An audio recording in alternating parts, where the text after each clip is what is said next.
Please be seated. Veuillez vous asseoir.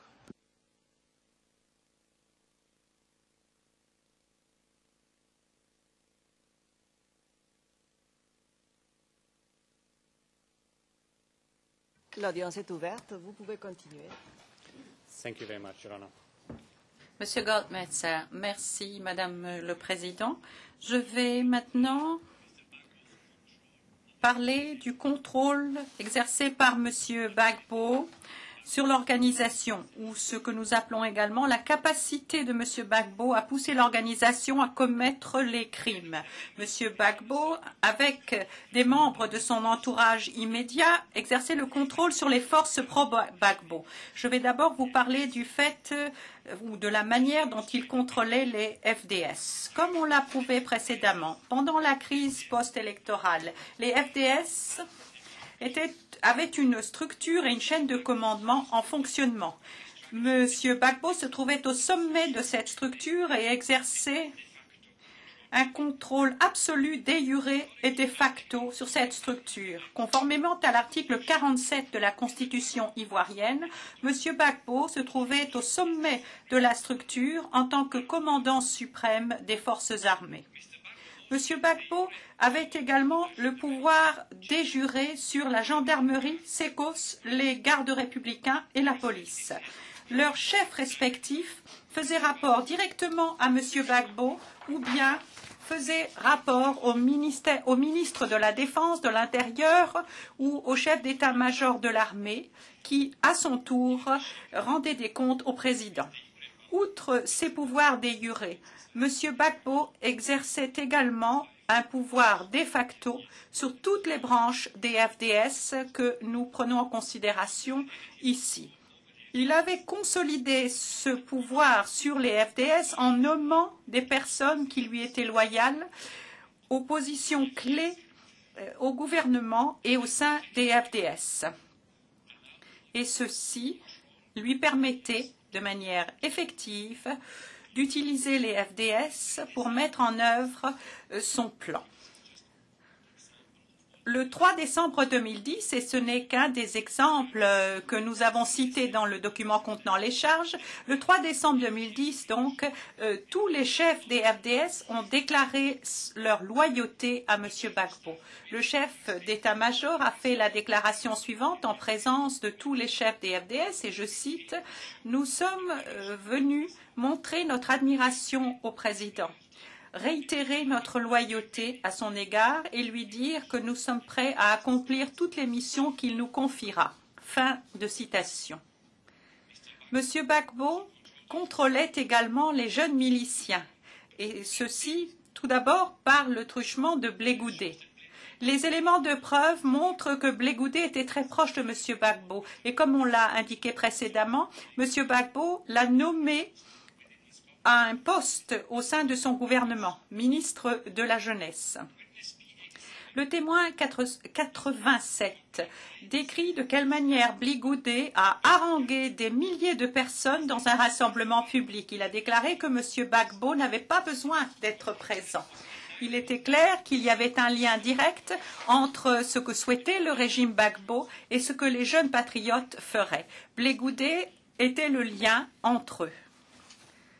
Le témoin 44 a déclaré qu'il était impossible que Blé Goudé puisse commander les jeunes et leur demander de contrôler les rues d'Abidjan sans le consentement du président Gbagbo. Tous les pouvoirs de Blé Goudé sur les jeunes se fondaient sur les instructions qu'il recevait de Gbagbo. M. Gbagbo et des membres de son entourage immédiat était en contact personnel avec d'autres chefs des jeunes miliciens. Et il donnait des instructions aux jeunes miliciens sur la mise en œuvre du plan commun. En outre, M. Gbagbo contrôlait les jeunes miliciens par le biais des FDS, sous le commandement duquel ils étaient placés. Enfin, M. Gbagbo et son entourage immédiat contrôlaient également les mercenaires. Ses subordonnés recrutaient, finançaient et armaient des mercenaires.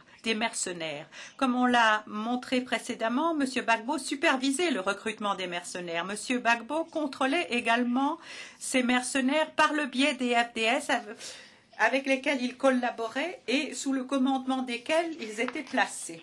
Très brièvement, s'agissant des éléments psychologiques de l'action indirecte, les éléments de preuve présentés démontrent que M.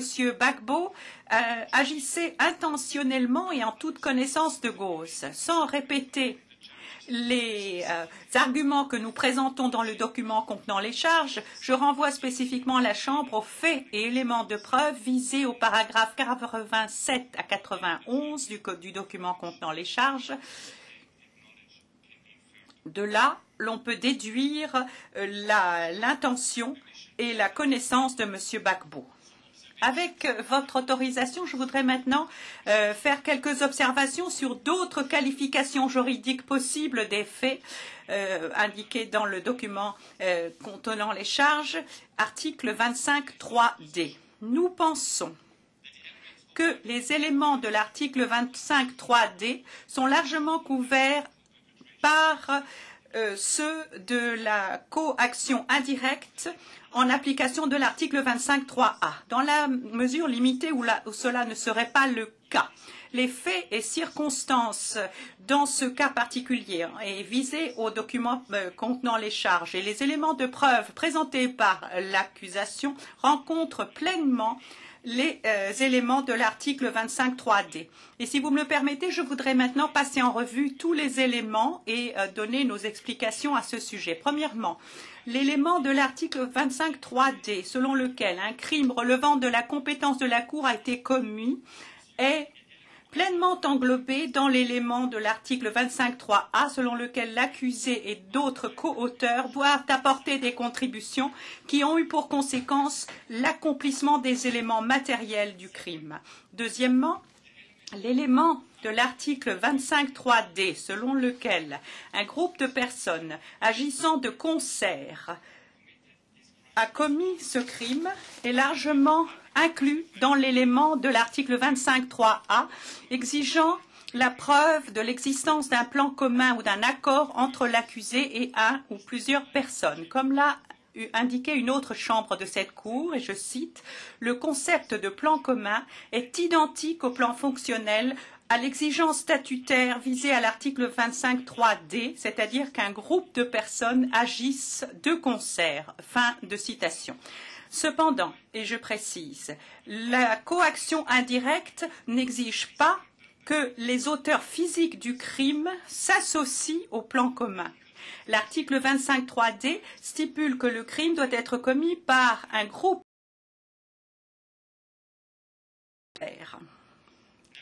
Néanmoins, dans ce cas, les éléments de preuve prouvent que les auteurs physiques des crimes et leurs supérieurs directs adhéraient également au plan commun et par conséquent agissaient pour atteindre un but commun qui les incluait, mais également Gbagbo et des membres de son entourage immédiat. Ceci peut être déduit, entre autres, des faits suivants. Petit a. Les auteurs physiques et leurs supérieurs directs ont mis en œuvre le plan commun de manière coordonnée. Ceci est démontré par les éléments de preuve et les faits apportés au soutien des 4 incidents présentés hier, mais également par d'autres incidents qui montrent qu'il y avait une attaque de grande échelle et systématique contre la population. Tout cela a été perpétré par les forces pro-Gbagbo, utilisant le même modus operandi que les principaux acteurs. Petit b. Les membres des forces pro-Gbagbo ont affirmé expressément qu'ils appuyaient le plan commun. Et ceci peut être retrouvé à la note en bas de page 146 du document contenant les charges. Petit c, les membres des forces pro-Gbagbo ont également affirmé expressément leur intention de commettre des crimes pour maintenir Gbagbo au pouvoir.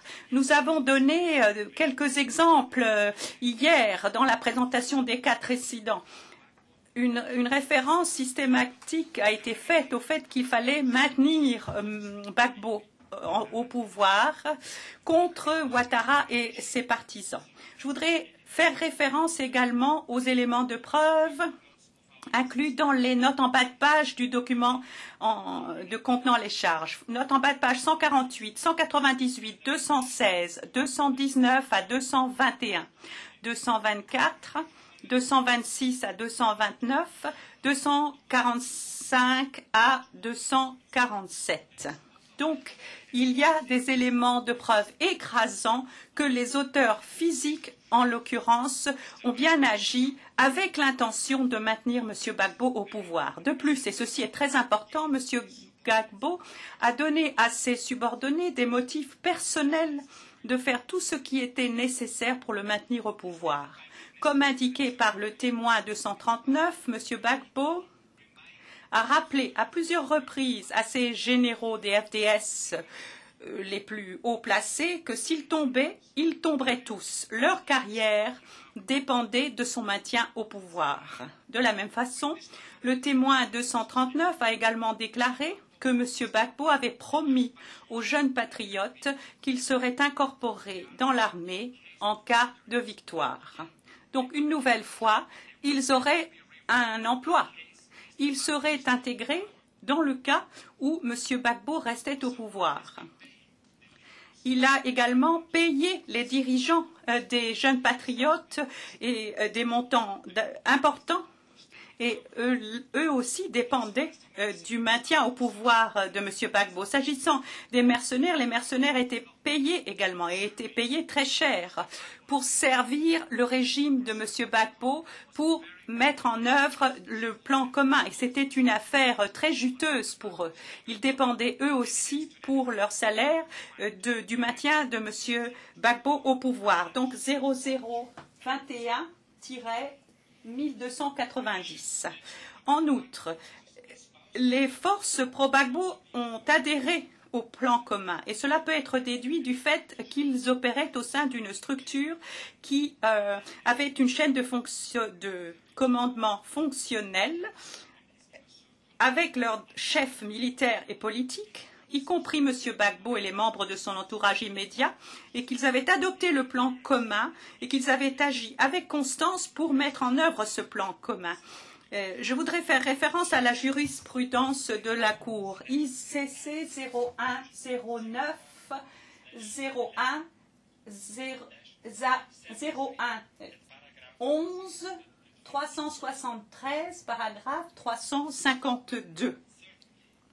Troisièmement, l'élément de l'article 25.3d, selon lequel l'accusé a contribué au crime, est inclus dans l'élément de l'article 25.3a, selon lequel l'accusé a apporté une contribution au plan commun et par ce truchement au crime.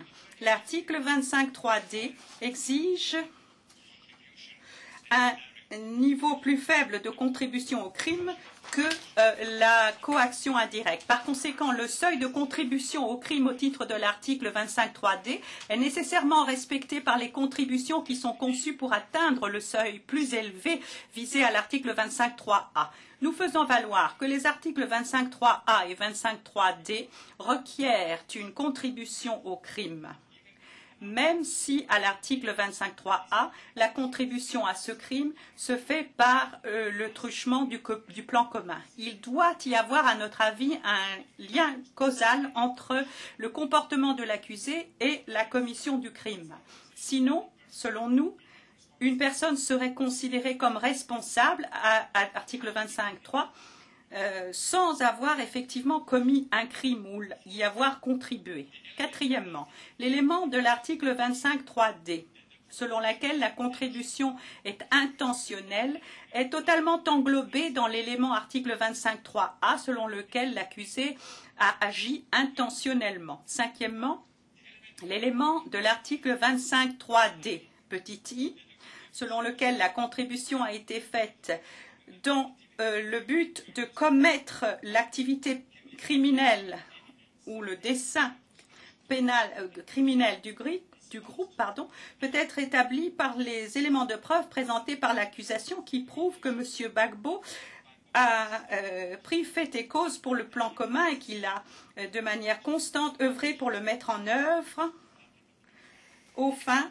et ceci également qu'il était animé par le degré nécessaire d'intention et de connaissance visé à l'article 25.3a. Enfin, l'élément de l'article 25.3d, deux petits i, selon lequel la contribution était faite en pleine connaissance de l'intention du groupe de commettre le crime et dans une large mesure englobée dans les éléments subjectifs de l'article 25.3a. Bien que ces éléments ne couvrent pas nécessairement la connaissance ou de l'intention des auteurs physiques, dans ce cas présent, cela peut être déduit des faits et des éléments de preuve sur lesquels s'appuie l'accusation pour établir les éléments pertinents au titre de l'article 25.3a, document contenant les preuves, paragraphes 87 à 91. Comme on l'a déjà indiqué le premier jour, Madame le Président, même si la Chambre accepte le fait que les éléments de preuve de l'accusation établissent des raisons substantielles de croire que M. Gbagbo a commis les crimes en tant que coauteur indirect,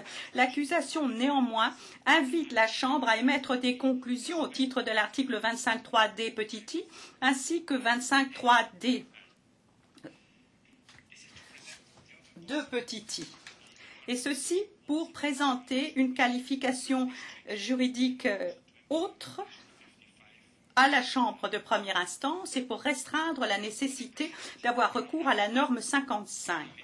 Madame le Président, je vais terminer ma présentation ici, mais j'aimerais ajouter cependant que l'accusation a l'intention maintenant de présenter ses arguments en ce qui concerne l'interprétation juridique de l'action indirecte au titre de l'article 25.3a et de la responsabilité au titre de l'article 25.3d par écrit dans le cadre de son mémoire de clôture.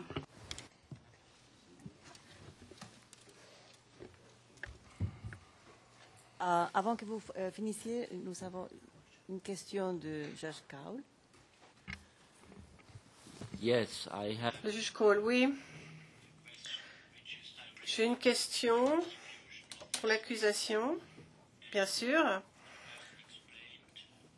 Vous avez expliqué tout d'abord, en détail, le mode de responsabilité pénale en application de l'article 25.3a. Et ensuite,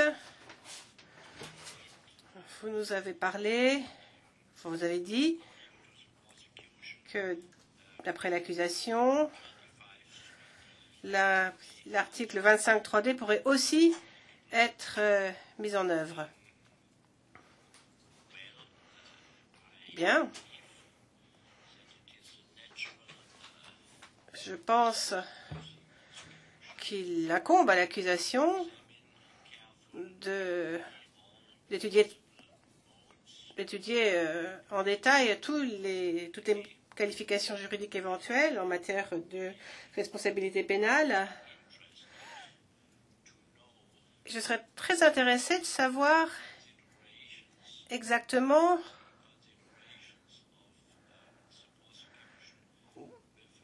quelles sont les réflexions de l'accusation en ce qui concerne la responsabilité en application de l'article 28, la responsabilité du supérieur hiérarchique. Bon, je comprends bien que ma question arrive un peu à l'impromptu.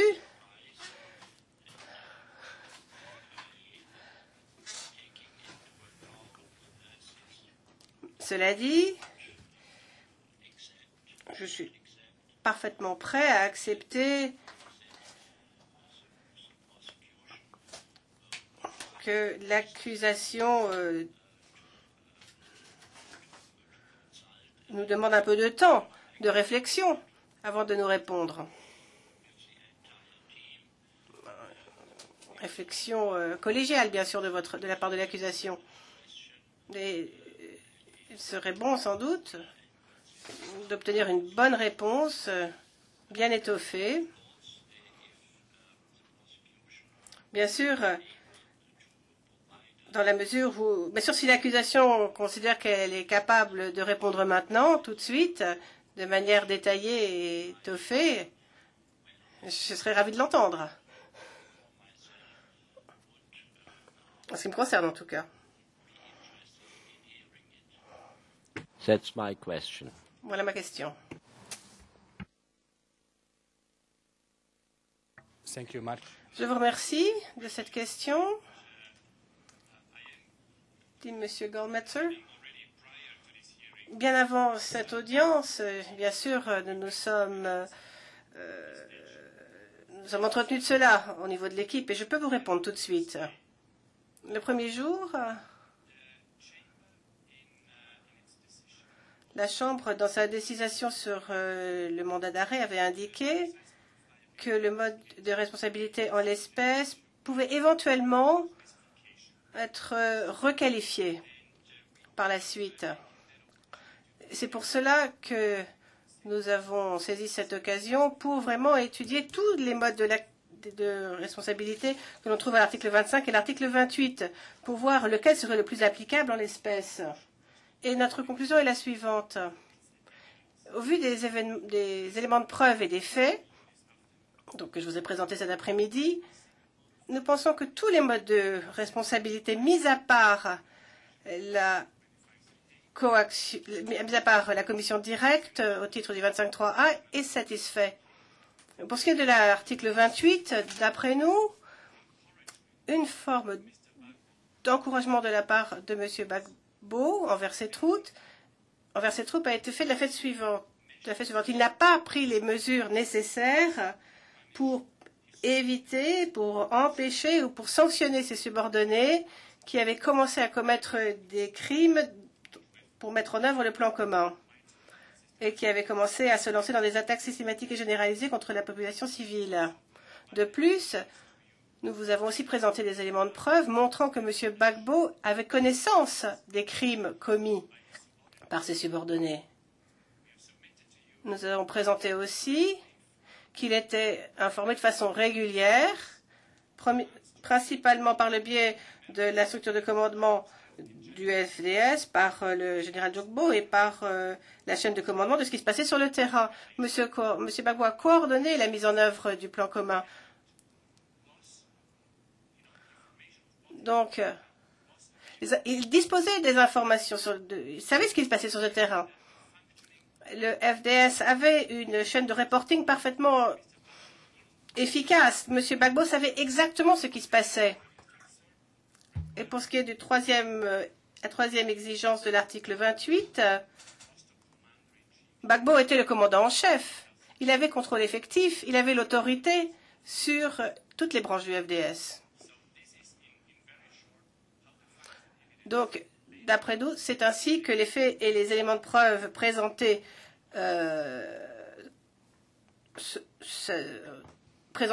dans notre présentation satisfont bien aux exigences demandées à l'article 28.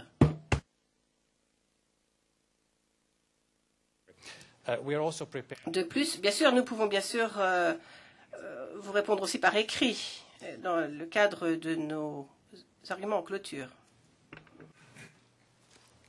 Je vous remercie. Thank you. Je vous remercie. La juge Van Weigert, j'ai une question sur l'organigramme. Donc, j'aimerais que vous soyez un peu plus précis à propos de ce que vous disiez sur les jeunes miliciens et les mercenaires. Parce que d'un côté, vous dites qu'ils sont intégrés au sein des FDS, mais d'un autre côté, vous dites qu'ils rendent directement compte à M. Gbagbo. Existe-t-il un organigramme que vous pourriez nous présenter pour montrer quelles sont les lignes hiérarchiques, pour nous expliquer comment les mercenaires et les jeunes miliciens ont été intégrés au sein de la structure générale? Réponse. Je pense que la meilleure façon de procéder serait de vous faire une écriture. Et cela sera dans nos arguments en clôture. Mais nous avons pris bonne note de votre question et, si vous nous le permettez, nous allons procéder de la sorte. Madame le juge Van Weigert, je vous remercie. Je vous remercie. Est-ce que vous avez fini votre présentation? Madame la Présidente, honorable juge, ceci conclut la présentation de l'accusation. Toutefois, il reste à régler la question des numéros HNE. Et nous avons des copies également de la présentation de notre collègue de cet après-midi. Et également, compte tenu que nous référons à ce fameux DCC à noter, croyons qu'il est peut-être, je soulève la question, de soumettre également une copie qui pourrait recevoir une cote HNE. Et également, pour immédiatement en discuter, je demanderais à ce que chacune des présentations, malgré le fait qu'elles ont été énoncées publiquement, que le DCC a noté, ou avec note de bas de page, pardon, et les présentations elles-mêmes avec référence soient confidentielles, pour la simple et bonne raison qu'il y a des informations à l'écrit qui ont été soit dites en audience à huis clos, certainement pour la présentation du 17 mars, mais également il y a des références qui pourraient révéler ou mener, et on veut éviter, à l'identification de l'identité de témoin de l'accusation. Alors, je ne crois pas que ça cause de problème, vu que les présentations sont au transcrit comme tel. Je vous remercie. Maître Altit? Pas de problème, Madame la Présidente. Oui, pas de problème. Alors, on va tout enregistrer avec la cote à HEN, comme vous avez suggéré. Et je crois qu'avec ça, alors et aussi à titre confidentiel, comme vous avez dit. Et maintenant, on peut commencer avec la présentation de la défense. On est bien clair qu'on a pris du temps de votre présentation, mais